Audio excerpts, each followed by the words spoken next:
ಹತ್ತಿರವಿದ್ದು ದೂರ ನಿಲ್ಲುವೆವು ನಮ್ಮ ಹಮ್ಮಿನ ಕೋಟೆಯಲ್ಲಿ. ಎಷ್ಟು ಕಷ್ಟವೋ ಹೊಂದಿಕೆ ಎಂಬುದು,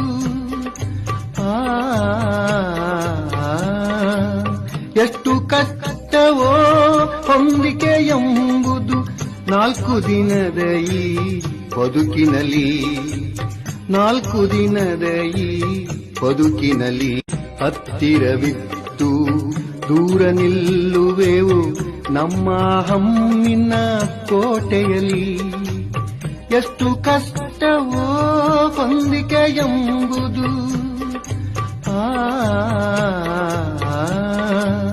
ಎಷ್ಟು ಕಷ್ಟವೋ ಹೊಂದಿಕೆ ಎಂಬುದು 4 ದಿನದ ಈ ಬದುಕಿನಲ್ಲಿ, 4 ದಿನದ ಈ ಬದುಕಿನಲ್ಲಿ.